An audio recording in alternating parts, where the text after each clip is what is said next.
Армысыз көрермен, бүгін біз қазақтың рухани мәдени құндылық туралы сөз етпекпіз.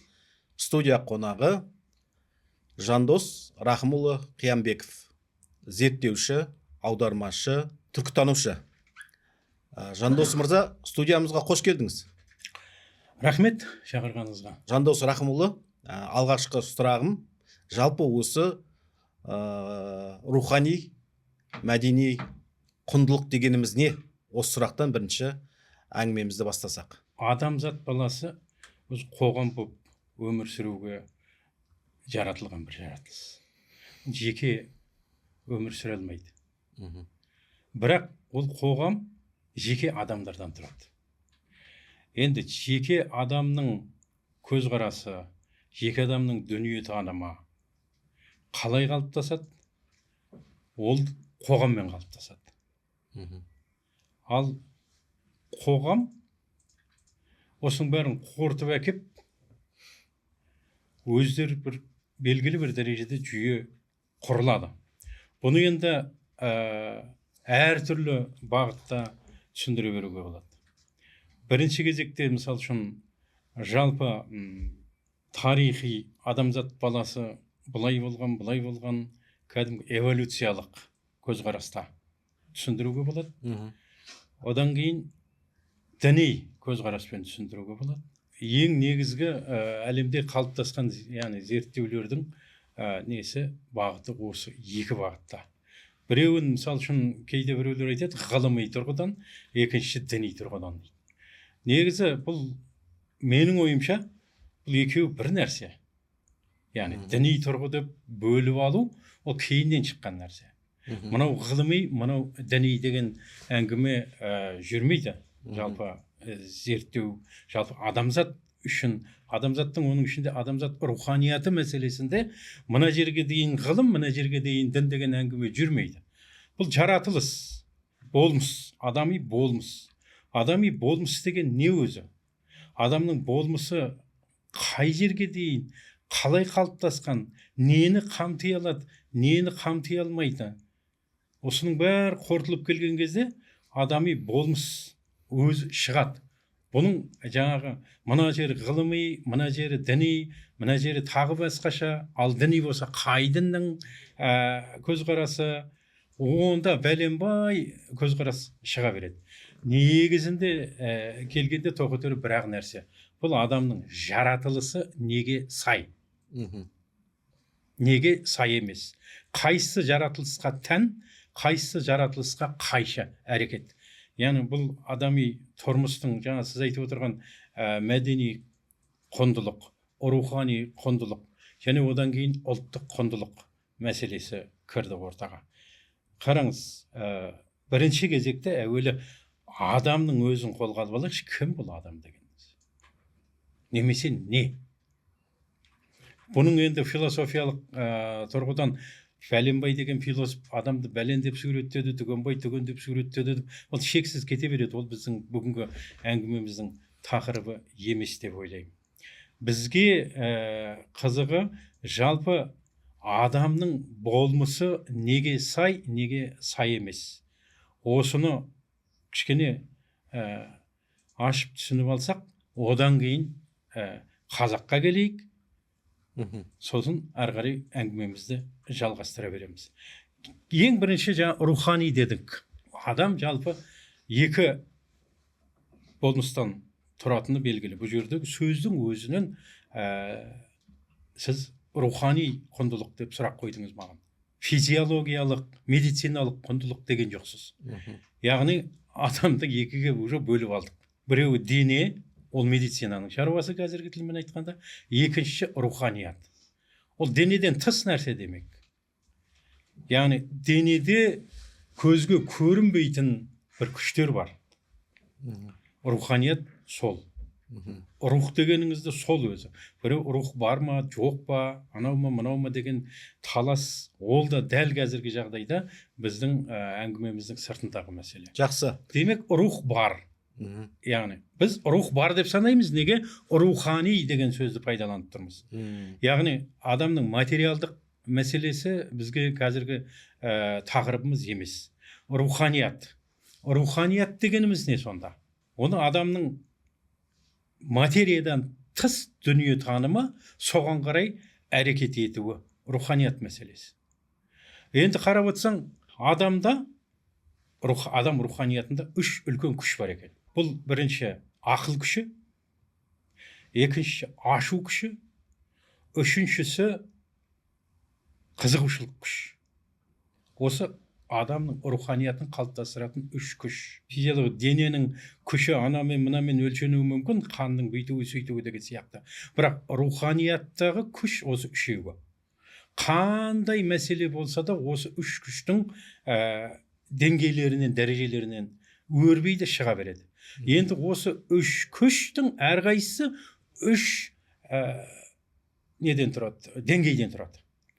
Біреуі асыра сілтеу, біреуі орта жағдайы, екінші ортадан төмен жеткіліксіз қалу жағдайы.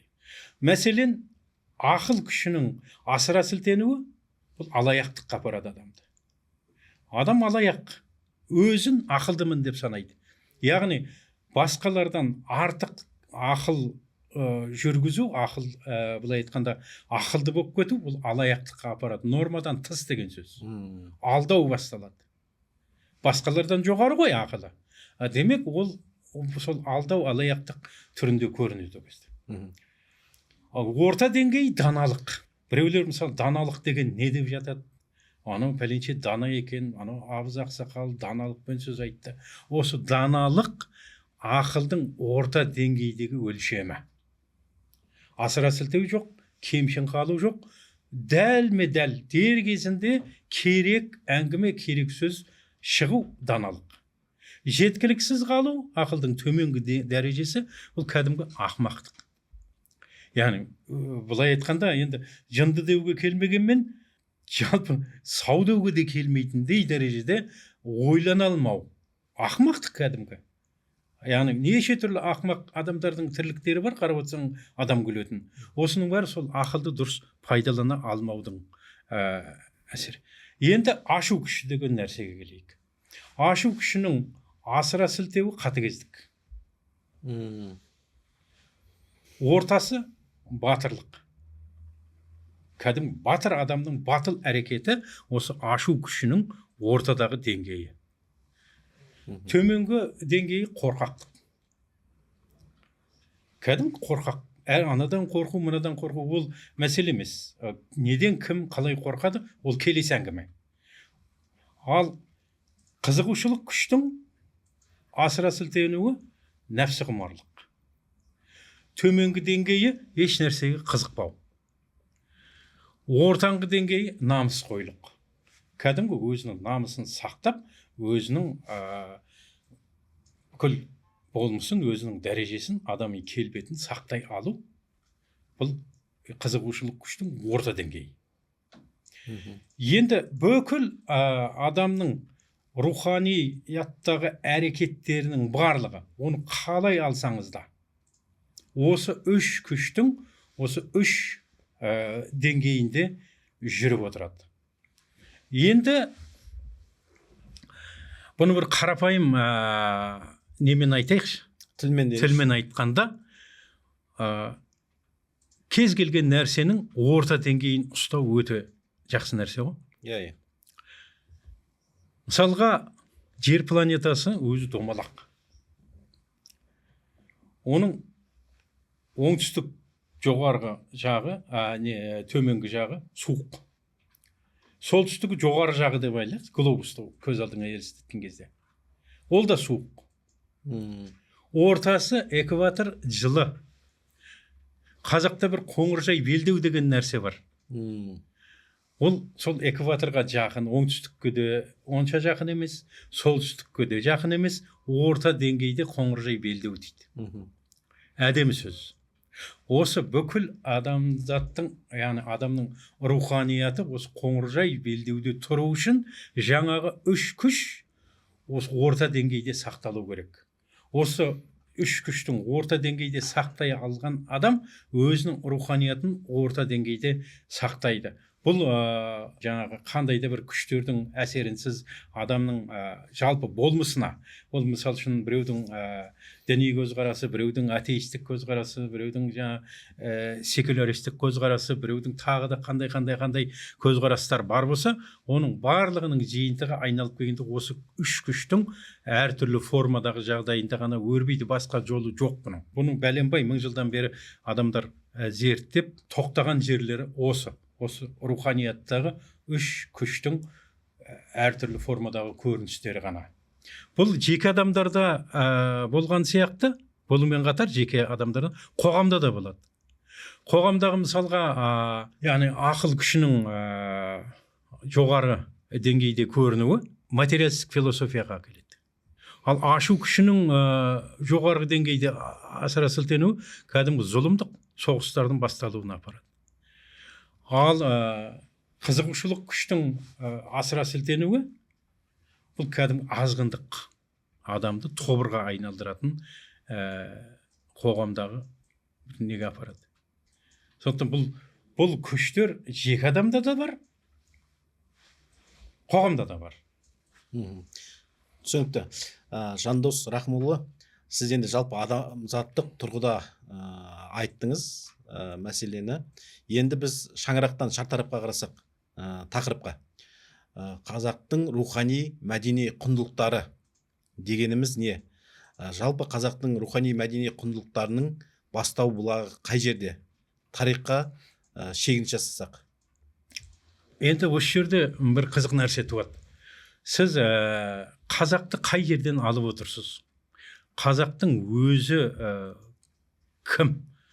Яғни қай қазақты алып отырсыз былай айтқанда?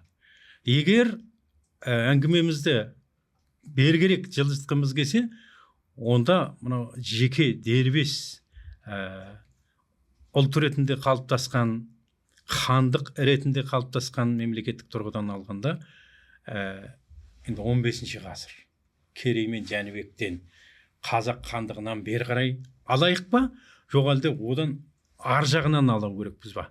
Оның ар жағында да біреулер бар ғой, біздің аталарымыз. Ол кете береді ғой, кете береді. Адамзат тарихының бір бөлшегі ретінде апарғаныңша апара бересің. Ол да қазақтың бір тарихы. Яғни, мысалы үшін ресми тарихта қазақ тарихы деген кезде, қазір ресми тарихта айтып отырмын, мына қазіргі Қазақстан территориясынан не табылды, не шықты, ол қазақтың тарихы болып есептеледі.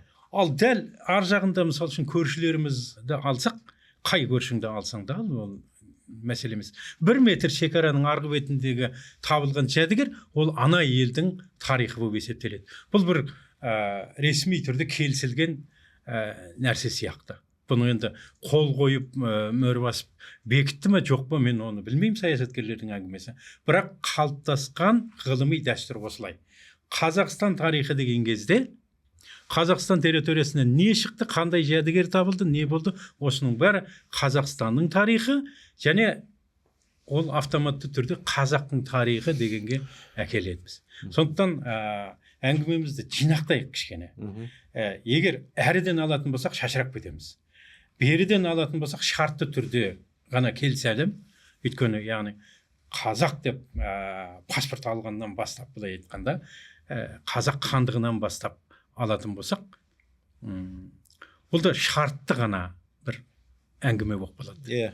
Егер осы шартты әңгімеге келіссеңіз, онда мен де шартты түрде әңгімелерді айтам, бірақ бұл жеткіліксіз, бұл көсіле шабуға келмейтін, менің алаңымды шынтуайтына келгенде, менің сөйлеу алаңымды алғым келіп тұрған кеңістігімді тарылтатын бір жағдай, бірақ дегенмен айтайық. Дұрыс, келістік. Онда осы қазақ хандығы тұсынан бергі уақытты алып қарайықшы. Жалпы қазақтың рухани мәдени құндылықтары қалай қалыптасты? Рухани мәдени құндылықтар дегенімізде, бұл өзіміздің ұлтымыздың рухани мәдени құндылықтары дегеніміз не?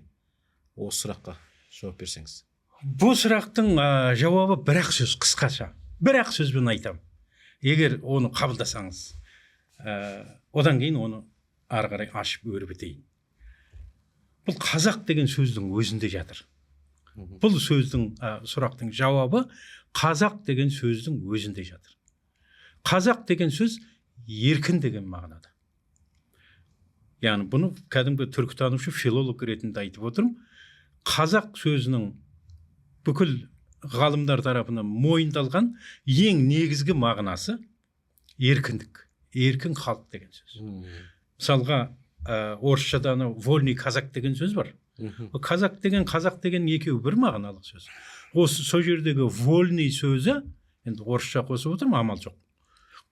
Осы бір сөздің аудармасы ғана ғой. Вольный десең де қазақ деген сөз, қазақ десең де қазақ деген сөз. Енді вольный қазақ деп екеуін қосып айтады. Біреу орысша, біреу қазақша болды. Бұл бір синоним, болмаса тағы да бір басқа теңеу, бір метафора емес. Ол жерде тек аударма ғана. Сондықтан бұны мен еркіндік деп қабылдаймын. Ал қазақ сөзі еркіндік болатын болса, қазақ руханиятының да негізгі түп қазығы еркіндік. Еркіндік еді.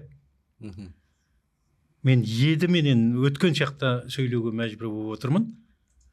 Өйткені келе осы қазіргі шынтып айтында біз қазақтығымыздан айырылып қалдық па деп қорқамын. Бұл ұлтымыз жойылып кетті деген сөз емес. Осы қазақтың өзінің, қазақ сөзінің мағынасындағы еркіндік деген бір үлкен құбылысты, адамға берілген сыйды жоғалтып алдық па деп қорқамын. Еркіндік, қазақтың бүкіл мәдениеті де, тарихы да, дүние танымы да еркіндік еді, яғни қазақтық еді. Еркіндік деген не ол? Яғни былай қарасаң бір рахат сөз, жағымды сөз. Мен еркінмін. Ал еркіндіктің анықтамасы, ол қазақша айтқанда, қолыңмен істегенді мойныңмен көтер алу қабілеті. Істеген шаруаңның салдары қайда апарады? Осыны қабылдап, осыны мен көтере аламын деген кезде еркінсің. Ал қазақ хандығы қалай бұны іске асырды? Бұл енді салыстырмалы түрде бір ат Әбілқайыр хандығы, яғни Алтын Орданың ыдырау кезеңінде бір белгілі бір территорияға өзінің ықпалын жүргізген бір хан болды, Әбілқайыр хан деген. Сол хандықтың ықпалындағы қазіргі қазақ руларының басым көпшілігі, енді бұл ресми тарих, бірақ амал жоқ, ресми тарихты солай айтамыз. Расында да бұл енді сол оқиға солай. Сондықтан бұны айтпай кетуге болмайды. Керей мен Жәнібек қазақ шықты. Қазақ шығу деген тіркес болған. Қазақ шығу деген еркін шығу, еркіндікке шығу деген сөз. Еркін әрекет ете алу деген сөз. Яғни басқалардан еркін әрекет ете алу қазақ шығу деп аталды. Бұл тіркес болған кезде. Қазақ шықты. Олар еркіндікке шықты. Қараңыз, Керей мен Жәнібек және соған ерген бүгінгі қазақ халқын қалыптастырып отырған негізгі ұру тайпалар, бұлар не істеп жатқанын білді ғой. Өздерінің алдынан қандай бір оқиға шығатынын көтерді ғой мойындарын, көтере алатынына сенді ғой. Ана мысал үшін батыс жақтан енді көбіне тарихи деректерге қарағанда қазіргі батыс және солтүстік батыс территориядан мынау оңтүстікке қарай, оңтүстік шығысқа қарай қазір Қозыбасы, Шу өңірі деп атаймыз. Бұның бәрі енді шартты түрдегі ресми атаулар ғана, бұл қатып қалған бір территория жоқ. Яғни жылжу бар, бірақ көш бар. Бірақ сол кезде олар білді ғой. Мойнымен көтеру керек екен, не істесе де алдынан шыққанда. Осы қазақ шығу. Мына Қозыбасыға келді, Моғолстаннан жер алды, анау мынау, ол кәдімгі ресми әңгімелер ғана. Бірақ мәселе қазақтың руханияты. Бұлар еркін болу үшін еркіндік деген нәрсені өз ойындарында сіңірді. Алдымнан не шықса да қабылдаймын, мойныммен көтеремін деді. Еркін болды. Ендігі кезектегі әңгіменің барлығы осы неде өрбіді. қазақтың бүкіл тарихында осы еркіндік бірінші кезекте тұрды. Мм. Бұның ішінде сіз қандай нелерді алыңыз, мысалы үшін руханиятты, оның ішінде діни болсын, мына қала тұрмысындағы болсын, мына отбасылық, ұрулық, қандай да бір қарым қатынастың бәрінде негізгі тұрған нәрсе адамның еркіндігі. Бұл еркіндік ойына келгенін істеу емес, керісінше қолыммен істегенді мойнымен көтеру дедім. Ал еркінмін деген адам шықсын қазір. Қазір еркіндікті жоғалтып алып тұрмыз дегенім сол. Әр нәрсенің ықпалы. Анау анаған ықпал етеді, мынау мынаған ықпал етеді. Біреуге қазіргі жағдайда мысалға саясат кедергі, біреуге материя кедергі, былай айтқанда кәдімгі қаражат кедергі. Біреуге тағы бір нәрсе кедергі. Осы кедергілердің барлығын жиналып келгенде қазақты еркіндіктен алып қойып отыр. Мен қазақтың руханиятын еркіндіктің символы деп қарар едім. Бұрынғы қазақтың. Мен шынтуайтына келгенде бір қазақты бұрынғы қазақ және кейінгі қазақ деп бөлемін шынында. Біреулер ренжитін шығар мүмкін. Мен үшін еркін қазақ Кенесарымен бірге өлді. Кенесарыға дейінгі, Кенесары ханның өліміне дейінгі 1847. Бір кездері 1781-де Абылайдың өлімімен шектеп жүрдім. Бірақ сәл қателестім. Одан кейін де оның немересі. Енді Кенесары қазақтың соңғы хан дейміз ғой. Бұл салыстырмалы. Соңғы емес. Ол енді тарихи. Ал неге сіз сүйеніп Кенесары ханмен тұйықтап тұрсыз енді? Еркіндіктен айырылдық. Еркіндіктен айырылу жаңағы тәуелділік. Яғни өз істегеніңді мойныңмен көтере алмайсың, ойланасың. Бұл автоматты түрде өзіңнің қалағаныңды істегің келсе де істей алмау. Неге? Жауап бересің. Қазір мынаны істесем, мен түрмеге тартуым мүмкін. Қазір мынаны істесем, айыппұл салуы мүмкін. Қазір мынаны істесем, бұлай болуы мүмкін. Артындағы, яғни бір әрекетіңнің салдарын көз алдыңа елестеткен кезде, сол әрекеттерден бас тарту, бұл еркіндік емес уже. Бұл тәуелділік. Бұл қандай да болсын. Қазір, мысалы үшін, енді қазір үлкен әңгіме айтып отырмыз, хандық туралы, үлкен мемлекеттілік туралы. Бірақ бұл жеке адамдарға да келгенде сондай болып қалады. Қарапайым бір нәрсені жасай салайын десең, оның артында анау тұрған шығар. Онса үйтсең не болады? Бүйтсең не болады? Ертең барсаң анау сөйлейді, анау ұрсады, мынау бермей қояды.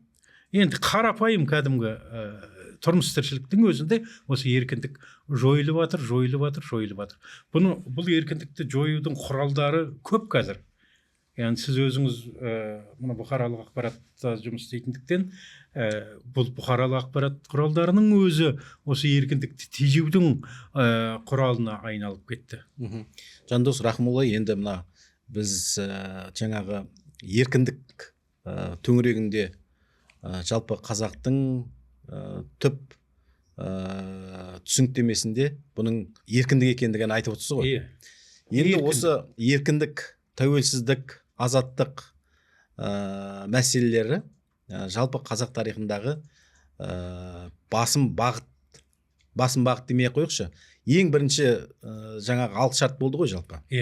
Тәуелсіздік үшін күресу, еркіндік үшін жан алысу, жан берісу, азаттық үшін айқасу деген сияқты қазақтың тарихында енді өзіңіз жақсы білесіз. Ал енді осы мынау сол кезеңдерден өтіп келген кезде, мынау енді кеңес уақытында да сол жағдай болды, иә? Жаңа сіз айтып отырсыз өзі ол жағдайда. Енді осы мынау алаш қайраткерлерінің тұсына келейік. Алаш қайраткерлері жалпы сол еркіндікті аңсаған, еркіндікке бір қол жеткізудің өте бір сапалы тұрғыдағы бір серпілісін көрсетті ғой жалпы. Осы алаш қайраткерлерінің қызметі, алаш қайраткерлерінің мақсат мұраты тұрғысынан келсек, осы қазақтың рухани мәдени құндылықтарын сақтау және оны дамыту тұрғысындағы сапалы бір серпіліс екендігі анық. Сондықтан осы алаш қайраткерлерінің қазақтың рухани мәдени құндылықтарын жаңағы жаңа деңгейге көтерудегі іс әрекетіне қандай баға берер едіңіз? Менің ойымша алаштың арманы салыстырмалы түрде орындалды. Салыстырмалы түрде деп отырмын. Неге? Өйткені алаш партиясының жалпы алаш мемлекеттілігі деп қабылдаймын мен бұны. Яғни қазір Алашорда үкіметі, Алашорда партиясы деген сияқты қозғалысы деп кішірейтеді. Иә, бұл кіші нәрсе емес, кішкентай нәрсе. Бұл мемлекет. Ол сол кездегі тәуелсіз мемлекет.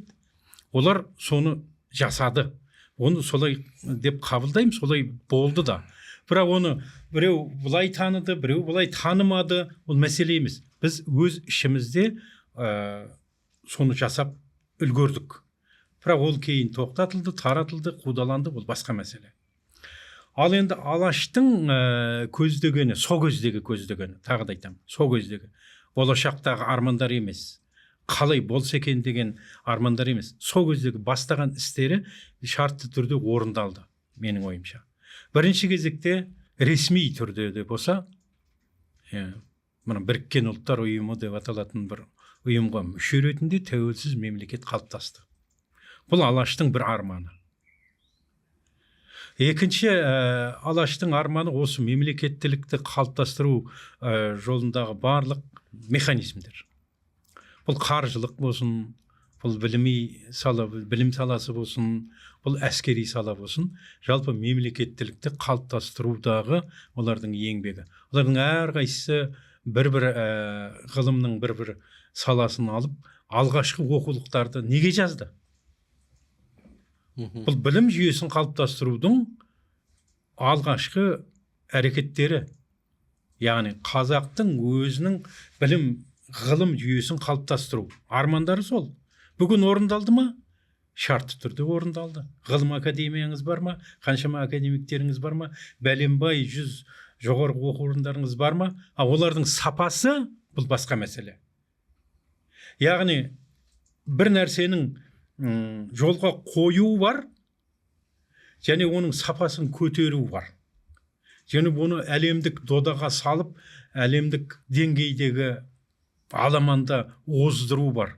Ол мүлдем басқа мәселе. Бірақ алаштың арманы о кезде ол әлемдік деңгейге, әлемдік додаға түсетін жағдай емес еді. Қай салада болса да, қаржы саласы болсын, әскери сала болсын, білім саласы болсын, бұлар бастады. Орындалды ма қазір?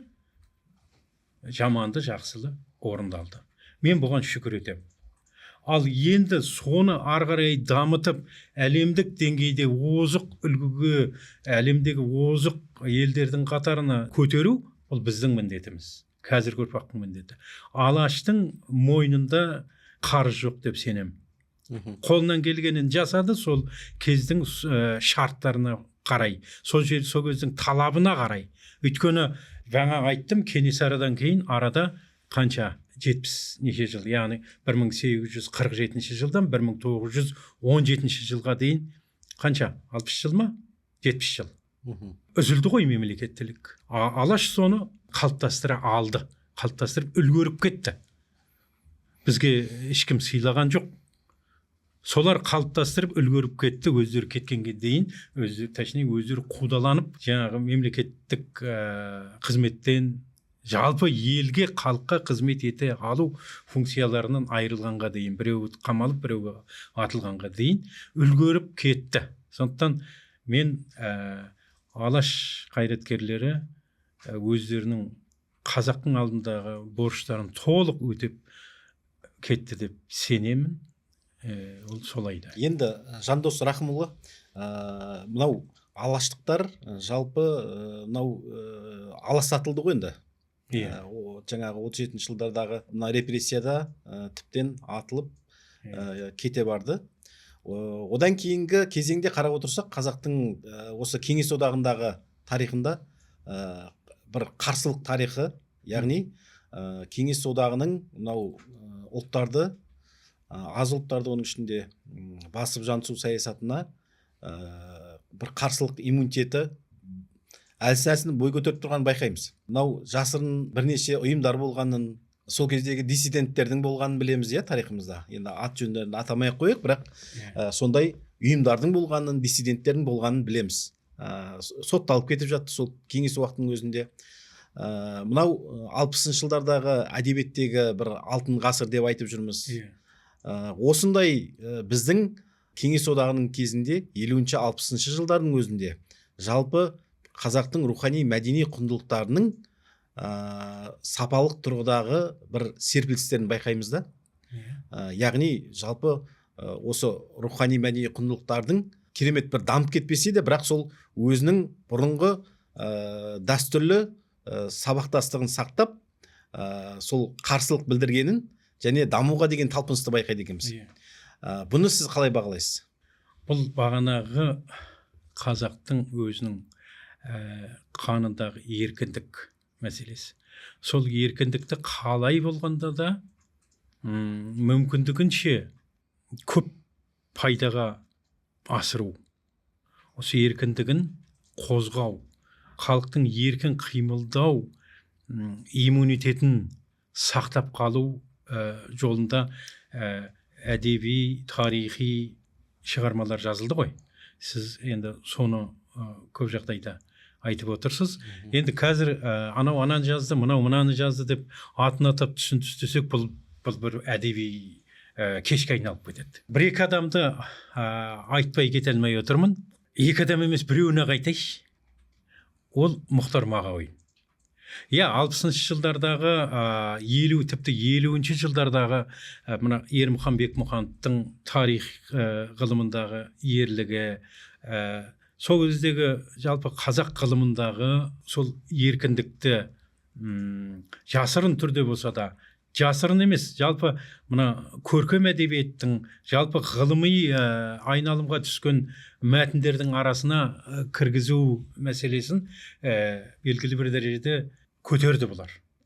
Сол 50-інші жылдардағы сотталған, қудаланғандарды айтамын.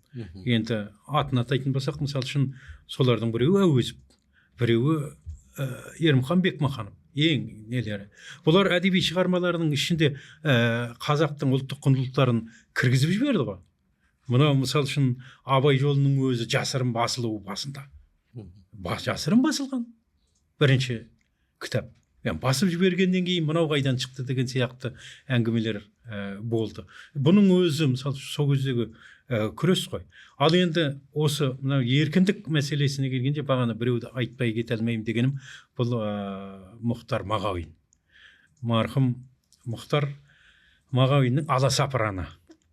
Бұл Аласапыран өзі аты айтып тұр ғой. Бұл символдық бір атау, бұл Аласапыран. Бұл Аласапыран деген атауды көп нәрсеге қолдана бересің. Тіпті бүкіл оқиғалардың бір жиынтығы аласапыран болып кетті. Бұл табиғатта да бар. Дауыл тұрды, жел тұрды, қар жауды, бір аласапыран болып кетті. Дәл сол сияқты халықтың тарихында да бір аласапыран болып кетеді әр кезеңдерде. Ал сол Мұхтар Мағауин шартты түрде алайық, заказбен жазылған кітап қой. Мұхтар бүкіл қазақ тарихының жиып теріп әкеп, сол кездегі бір геройдың, кейіпкердің, Ораз Мұхаммедтің бойына жиып берді. Ораз Мұхаммед кездейсоқ шыға алған жоқ, ана жақтан жинап әкелді. Анау түп тұқияннан жинап әкелді десе болады. Оның әрбір сөйлемін оқып отырсаң солай. Көз алдыңа тек қана бір қазақ деп аталатын халық емес, бүкіл Евразия кеңістігі елестейді. Оның ішінде құланның қасынуына мылтықтың басылуы деген сияқты Ораз Мұхаммедтің Ресейге, Мәскеу патшалығына, князьдігіне деп айтайыншы даже. Енді патшалық болып үлгерген сол кезде. Тұтқынға түскен кезі олардың ішінде де аласапыран басталып кетті. Борис Годуновтың өліміменен тақталас басталып кетті. Аласапыран. Мұнда да аласапыран, далада аласапыран. Мына жақта мына жақта солтүстігің Сібір хандығының жағдайы. Мына жақта оңтүстіктегі көршілеріміз, бұны көп қазбаламай қойсақ та болады. Мына Шайбани әулетіменен болып жатқан. Оның ар жағында тұрған Қызылбас мәселесі тағы бар. Сол кезде қазақ Қызылбас дедік, сол кездегі Сафави мемлекетінің несі ғой енді, жалғасы. Ал орыста да аласапыран басталып кетті. Осы аласапыранның ішінен, Еуразиялық аласапыранның ішінен Ораз Мұхаммедтің образын тамаша шығарып берді. Бағана қазақтың кім екендігін ол жерде де көрсетіп берді. Мен айтып отырған қазақ еркін адамның символының кім екендігін көрсетіп берді. Осы жерде есіме түседі бір жағдай. Осы Мұхаңменен бір 93 жылдың күзінде еркін әңгімелесуге, бірнеше күн еріп, бірнеше күн бірге болып, еркін отырып сөйлесетін бір мүмкіндік туылды. Сонда мен сұрақ қойдым ол кісіге, сіз мынау Ораз Мұхаммедтің образын тамаша жаздыңыз, бұл керемет шықты. Бірақ Ораз Мұхаммед бұл тұтқындағы бір адам. Енді еркін қазақтың образын жинақтап, еркін қазақ былай болады деп бір көрсетіп, сол еркін қазақтың жиынтығын бір образға бейнелеп жазып бере аласыз ба? Соны бір көрсеңіз қайтеді деген кезде, ол кісі сол кезде былай бір жауап берген маған. Мен оны жаза алмаймын деді. Енді сол 93 жылғы сөзі. Неге дегенде, мен Ораз Мұхаммед деген ат қойғаным болмаса, мен өзімді жаздым деді. Мен сол кезде Бұғаудағы адам едім. Сәбеттік Бұғауда айтып отыр. Мен өзімді жаздым, Ораз Мұхаммедтің бейнесі шықты. Бұғаудағы адамның жағдайын Бұғаудағы адам жақсы түсінеді. Осының өз бүгінгі дейін құлағымда қалған сөзі осы. Бұғаудағы адамның жағдайын Бұғаудағы адам жақсы түсінеді. Мен өзімді жаздым, Ораз Мұхаммед деп ат қойдым, болды деді. Ал еркін қазақтың бір символдық бейнесін, еркін қазақтың бір кейіпкерін жасау, бұл енді еркін өскен ұрпақтың шаруасы болу керек деп ол қайта маған бір не жасап тастады. Енді ол кезде мен салыстырмалы түрде ол кісінен қаншама жаспын ғой енді. Иә, өзіңіздің буынға қарай. Біздің буынға итеріп салды. Бізден кейінгі буынға итеріп салды. Менің енді сол кісінің сол сөзін мен өзіме бір аманат деп қабылдадым. Сол кезден де қазір де сол мойнымдағы сол аманат деп әлі сол жолда еңбек етуден. Мен бүкіл мына аудармаларым болсын, қазіргі өзім жазып жатқан еңбектерім болсын, бәрінде осы еркін қазақ қалай болу керек. Мен ол сияқты керемет көркем әдебиеттің шебері емеспін. Болсам осы уақытқа дейін болып қоюым керек еді. Бірақ не істеу керек? Бір көркем әдебиетте бір еркін қазақтың образын шығару пайдалы ма? Жоқ әлде бірнеше, ол ғылыми шығарма бола ма, мақала бола ма, кітап бола ма, қандай да бір жолмен, немесе осындай да керек болатын болса сұхбат бола ма, осылардың барлығы қай жолы тиімді болса, сол еркін қазақтың еркін ойлау қасиетін қайта жандандырудың әдіс, амал, методикасын іздеп жүрген жанмын. Жасауға тырысып жүрген жанмын. Жасай алсам,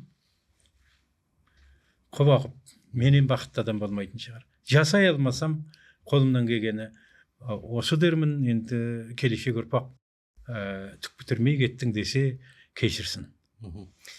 Жандос Рахымұлы жаңа сол 50-60 жылдардағы жалпы сол бұлқынысты, бұлқыныс дейікші, сол туралы жақсы айтып кеттіңіз. Оның ішінде өзіңіз сол кезде 93 жылдар дедіңіз, Мұхтар Мағауин ағамызбен арада болған әңгімені айтып кеттіңіз. Енді осы мынау сол бұлқыныс ақыры әлеуметтік жағдайы бар, ана тілінің жағдайы бар. Осының барлығы 86 жылғы 1986 жылғы желтоқсан көтерілісіне алып келді ғой. Содан кейін көп ұзамай ары қарай еліміз тәуелсіздігін алды. Жаңа сіз айтып отырған еркін қазақ, азаттық, теңдік, тәуелсіздік мәселесіне ұмтылған қазағымыздың алдынан енді тәуелсіздік таң атты. 91 жылы біз тәуелсіздік алдық. Тәуелсіздік алғаннан кейінгі кезеңде жалпы қазақтың рухани мәдени құндылықтары еркіндік берілді ғой енді. Өз қолымыз өзімізге жетті деген сияқты тәуелсіздік алдық. Осы кезеңде арада біраз уақыт өтіп кетті. Биыл тәуелсіздіктің 35 жылдығы. Осы 35 жылдықта біз өзіміздің рухани мәдени құндылықтарымызды жаңаша жаңғырта алдық па? Осыны дамыту тұрғысындағы ойларыңызды ортаға салсаңыз. Адамның алды дегенің болашақ, арты дегенің тарих, асты дегенің бұрынғы түп тамыры қайдан келе жатыр? Үсті дегенің руханияты. Ол неге сенеді, нені дәріптейді, нені құрметтейді, нені қасиет тұтады. Осылай жалғасып кете береді. Бұл өзінше бір кітап, 7D формат деген. Сонда біз қазақ руханияты деп отырғанда руханиятқа қай тұрғыдан қараймыз? Нені руханият деп қабылдайды? Қазір қазақты бөліп бөлшектеп тастады. Әуелі тілге бөліндік. Одан кейін енді дінге бөлініп жатырмыз. Анау мынау деген сияқты.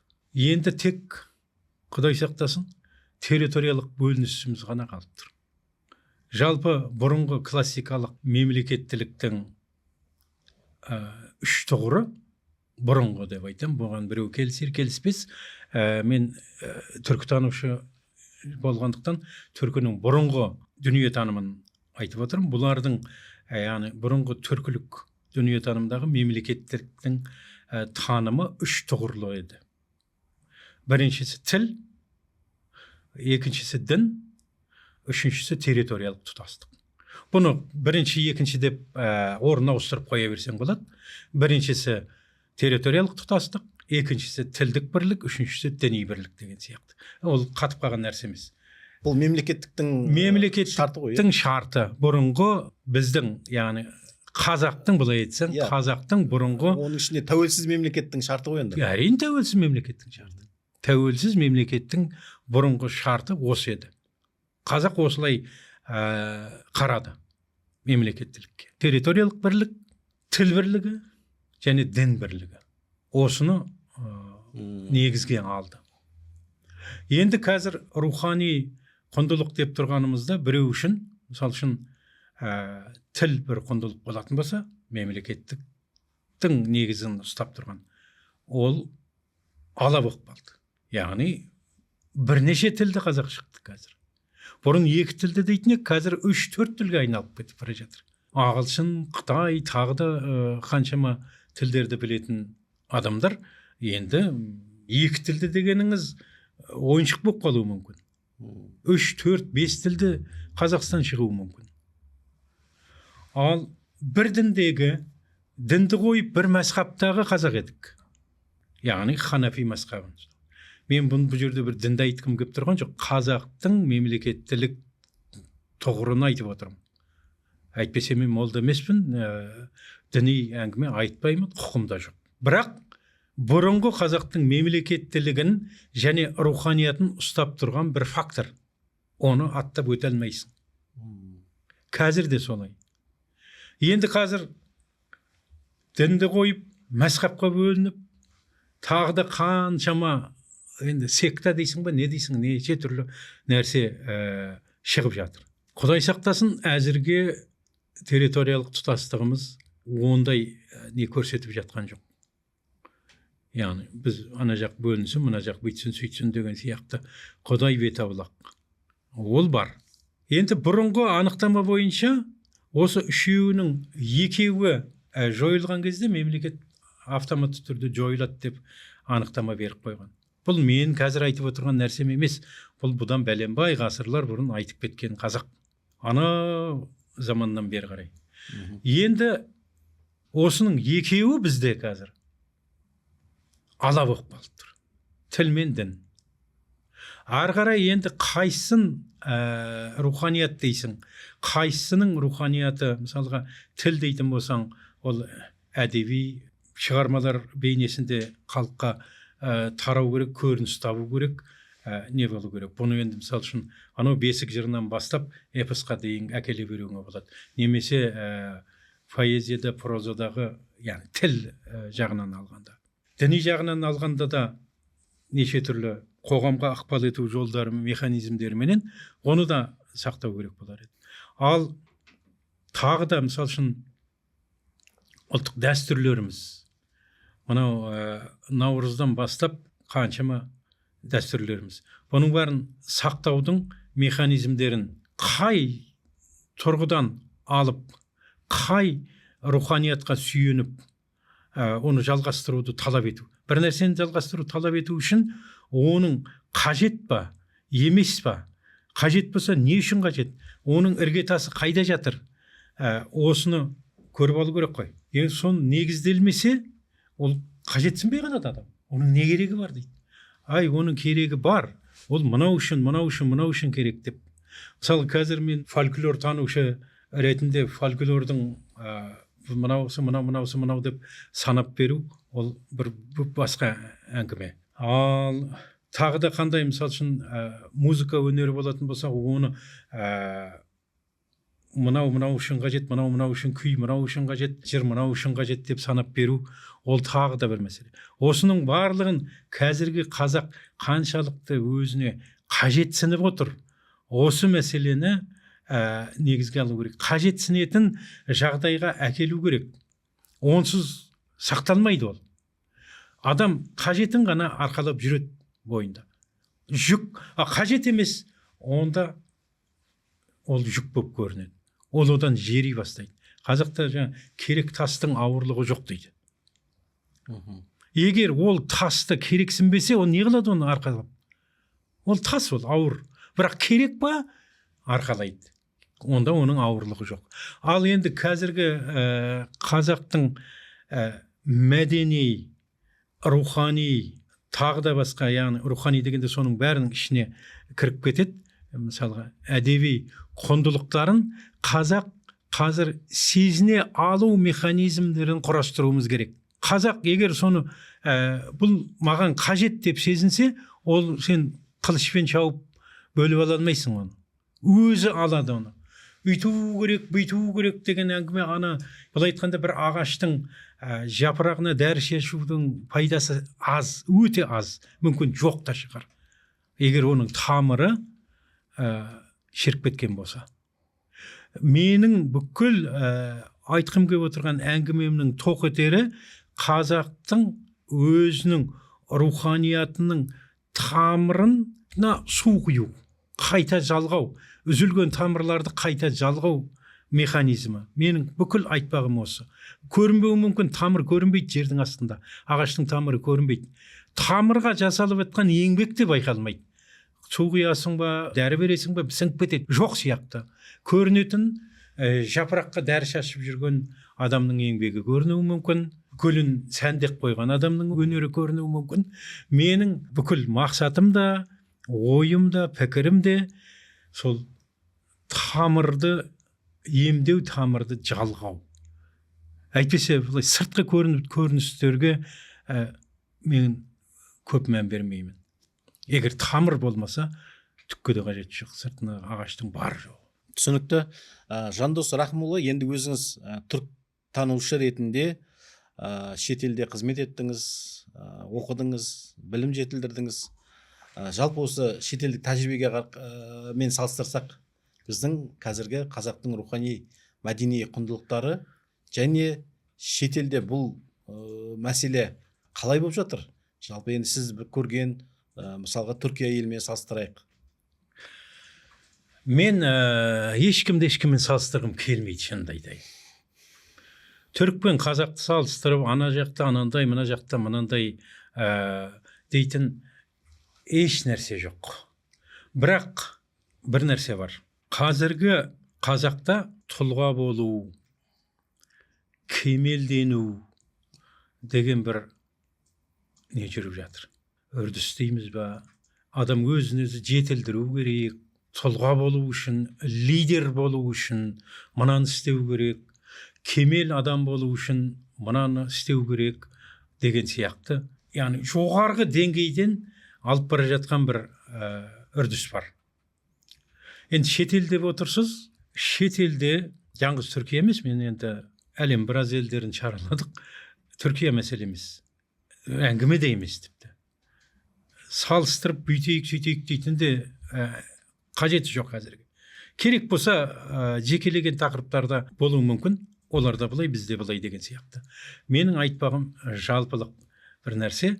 Жалпы өркениетті елдерде ешкім лидер емес, ешкім тұлғада емес.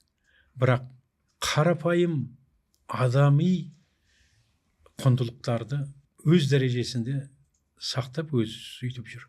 Мысал үшін, ең қарапайым нәрсе. Көшедегі қарым-қатынас, мына көпшілік орындардағы қарым-қатынас, автобус деңіз, метро деңіз, басқа деңіз. Мына әлеуметтік желілердегі қарым-қатынас. Бұның барлығы бір лидерлікті, ұлылықты, кемелдікті талап ететін нәрсе емес қой. Қарапайым адами өлшемдерді талап ететін қасиеттер. Бұны мен қысқаша Абайдың бірақ ауыз сөзімен айтайыншы. Ғылым таппай мақтанба деп басталып келіп, 5 нәрседен қашық бол, адам болам десеңіз дейді. Өсек, өтірік, мақтаншақ, еріншек, бекер, мал шашпақ. 5 дұшпаның білсеңіз дейді. Енді қара, өсек, өтірік, мақтаншақ, еріншектік, бекер, мал шашпақ, ысырап. Адам болам десеңіз дейді. Тұлға болам десең деп тұрған жоқ. Лидер болам десең деп тұрған жоқ. Керемет әлемдік өркениетте дамыған ел болам десең деп тұрған жоқ. Адам болам десеңіз деп тұр. Демек, осы 5 дұшпанның біреуі сізді тұтқынға алса, онда адамдық қасиетіңізден жойылдыңыз деген сөз. Уақытша болса да тұтқынсыз, сол дұшпанның тұтқынысыз. Мысалға, өсек бірінші сөз. Өсек айту бұл адамгершілік қасиет емес онда. Абайдың өлшемі және Шынтуайтында да солай. Оны тіпті діндарлар бір-бірінің етін жегенмен бірдей деп бағалайды. Бұл діни бір қағида. Оны мен шығарып отырған жоқпын, оны молдалар айтар. Олардың әңгімесіне мен араласпаймын. Бірақ менің өлшемімде бұл да адамгершіліктің бір өлшемі.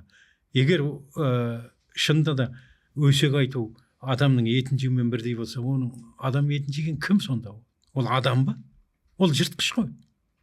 Өтірік те сондай. Мақтаншақтық та тәкаппарлық екінші балама сөзі. Тәкаппарлықтың бір көрінісі.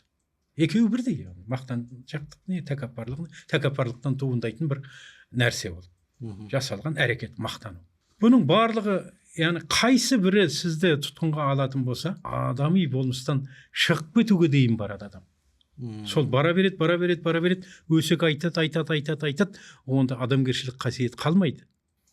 Сіз айтып отырған жаңағы шетел, дамыған ел, анау ел, мынау ел, бұндай нәрселерді баяғыда өтіп кетті деуге болады енді, шын айтқанда. Енді оларда мүлдем жоқ деуге келмес, адам болғасын болады ғой. Бірақ үрдіс алмайды ғой, көп емес қой. Мақтангершілік, астамгершілік, ысырапшылдық, еріншектік мысалға. Енді бар болса бар шығар, бірақ өте төмен мөлшерде. Қоғамда білінбейді. Мен мақтану үшін бірдеңе істеуім керек. Жоқ, ештеңе де жоқ. Пәлен көлік мінуің, пәлен киім кию, пәлен той жасау, пәлен көрсету. Жоқ. Ең анау өкімет басындағы биліктегі немесе қаншама байлардың өзі қарапайым әрекеттермен немен кетіп бара жатыр. Мен мынаны білем, есімде. 98 жылы мына оңтүстік Шығыс Азияда үлкен кәдімгі экономикалық кризис болды.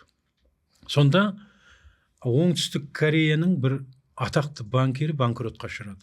Оның банкісі 50 миллиард доллар шығынға ұшырады. 50 миллиард доллар. Нөл болды. Бұны көп адам жазды сол кезде. Кәдімгі бір енді сол кездің несімен бір резонанс туғызған бір жағдай болды. Ал сол адам қайтты. 50 миллиард долларынан айырылған банкир бұрын өзі банкир кезінде көп баратын бір ресторанға даяшы болып жұмысқа тұрды. Мен өз көзіммен сол ақпаратты көріп, сол сұхбатын тыңдаған адам. Қасында тұрып емес әрине, ақпараттық құрал арқылы. Сонда жұрттың бәрі сұрап жатыр, әлі есімде, сіз дейді осынша байлықты жоғалтып алып, мынау ұят емес па дейді. Шынында да ұят емес пе деген сұрақты олар да қойды. Сіз қалай даяшы боласыз? Неге болмаймын? Неге болмаймын? Күн көру керек қой енді. Күн көру шарт емес, яғни кез келген жұмысты істей беру. Арлан болу керек деген сияқты. Ол өтірік намыстың қажеті жоқ. Мен бүйттім, сөйттім. Болды, боларыз болды. Ал не болды? Ну что? Жандос Рахымұлы, енді осы бүгінгі тақырыбымызға орай қазақтың рухани мәдени құндылықтары туралы ойыңызды түйіндесеңіз. Жалпы біздің көрерменге қандай бір өзекті ой айтар едіңіз, ойыңызды қорытындылай келсеңіз. Екі-ақ нәрсе. Біріншісі әділдіктен айнымау, екіншісі жауапкершіліктен қашпау. Кішкене ұзап кетеді, бірақ айтпасам болмайды. Әділдік дегеннің анықтамасы не деген сұрақ бағана сәл ұмытып кеттім ғой деп ойлаймын. Бағана 3 күш бар ғой. 3 күш бірдей орта деңгейде тұрғанда әділдік болады. Осы адамдағы 3 күшті орта деңгейде ұстай алу әділ бола алу деген сөз. Екіншісі жауапкершіліктен қашпау. Ең қарапайым нәрседен бастап, ең үлкен, ең жоғарғы жалпы әлемдік деңгейдегі әрекеттеріңізде де жауапкершіліктен қашпауды әдетке айналдырса жақсы болады. Мына жерде мен бір тақырыптан қашқақтаған сияқты қазақтың бір мәдени, рухани құндылықтарын жеке-жеке атын атап түсін түстемеген сияқты болып тұрмын. Сияқты емес, солай. Бірақ мен бұғын әдейі кірмей отырмын. Ол басқа тақырып болсын. Жеке-жеке. Мысал үшін әдебиетте қандай, фольклорда қандай, музыкада қандай, басқа рухани тақырыптарда қандай деген сияқты жеке-жеке тақырып болатын болса, оған мен дайынмын. Мына жерде айтпағым бүкіл менің қазіргі бүгінгі әңгімеміздің негізгі тоқ етер өзегі, мен мына тамыр туралы бағана кішкене ғана айттым. Бүкіл осы проблемалардың тамыры, өзегі қайда, соны түзетсек, ол автоматты түрде өздігінен жапырағы жайқалып, гүлденіп кетеді деген ой еді. Сондықтан мен қайта-қайта адами құндылыққа, адамгершілікке, жалпы адам болып қалу тақырыбына қайта-қайта соны әкеле бердім. Бұл енді менің мүмкін кемшілігім, мүмкін өзімнің бүгінгі ішімнен шығып жатқан бір ойым дейміз бе, сіздің сұрақтарыңыздың мені қозғап кеткен бір салмағы дейін ба, бүгінгі әңгімені осы төңіректе ғана қозғадым. Рахмет. Жақсы, рахмет. Жандос Рахымұлы, бүгінгі мына біздің қазақтың рухани мәдени құндылықтары туралы тақырыбымызға орай ойларыңызды ортаға салғаныңызға көптен көп рахмет. Өзіңізге шығармашылық табыстар тілейміз. Ал көрермендерімізге қош сау болыңыздар дейміз.